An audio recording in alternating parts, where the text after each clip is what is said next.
is instead of dealing with a logarithm as a thing, we often think of a logarithm as its definition. So I'm going to change the letters here a little bit. I'm going to take an exponential function, and I'm going to say that b, I'm going to use b because that's my base of my power. X is the exponent, and y is the answer that you get when you do that power. Now, this is exponential form. So this is something written as an exponent or a power. It's equal to, and this is the definition of a logarithm.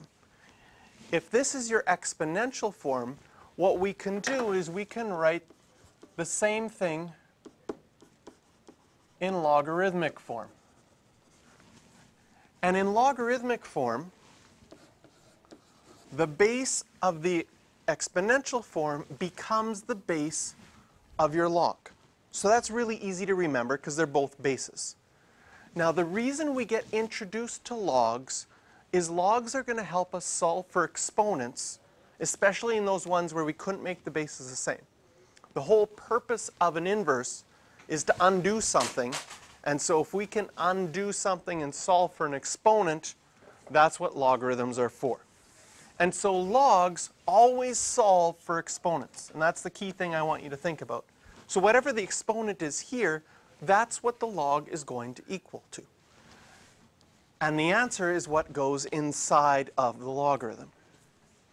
So we have our exponential form, which you're used to, which you're comfortable with, and you can change that into logarithmic form, which you're not used to and not comfortable with yet, and might not be for quite some time. So log solve for the power if you have the other two parts. If you have the other two parts, then logs can solve for the power. So when we go to example 1 right now,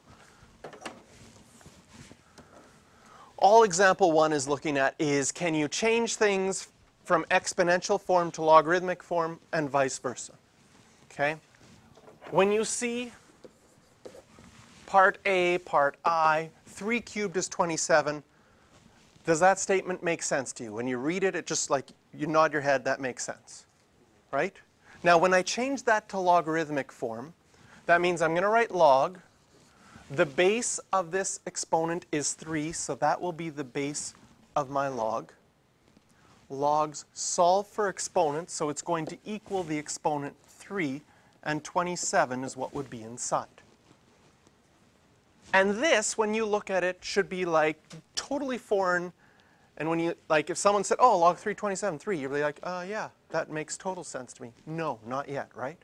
Does this look weird? Okay? So we have to get comfortable with it. Now, one of the ways that I find that I get comfortable with reading a logarithm. So if someone had said this and they didn't give me the 3 and said, what is log 3 of 27? And that's how you read this statement. You could say log 3 of 27. Sometimes we say log base 3 of 27. But we get a little bit careless, so we just don't say the base part. So log 3 of 27. The way that I find it's helpful to think of this is you say, well, logs solve for exponents. So I actually put like a little tiny question mark beside that 3 and say log 3 of 27 is really asking 3 to what power is 27?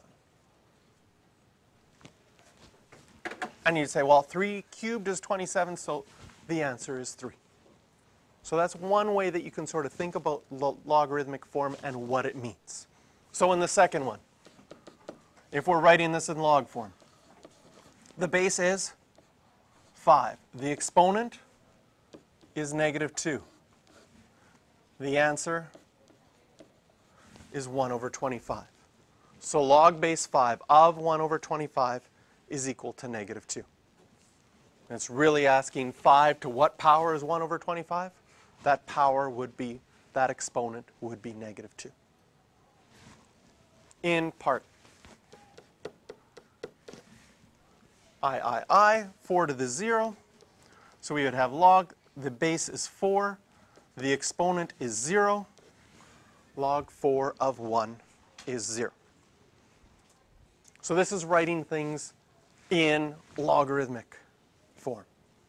We can also take something in logarithmic form and write it in exponential form. And this will be something you'll do more often. because this is the form that you're not used to, that you're not comfortable reading. So when you see log 7 of 49 equals 2, you might say, I think I'd understand that better if I changed it to the exponential form. The base is 7. The exponent is 2. The answer is 49. Yeah, that makes sense to me. 7 squared is 49. I feel good about that. Log 7 of 49 equals 2.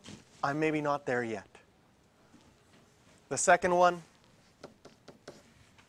the base is 4.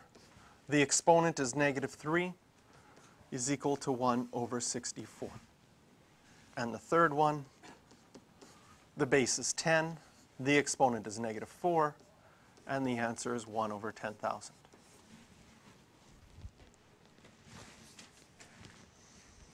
So these first ones just allowed us to switch back and forth and get a sense for what they are.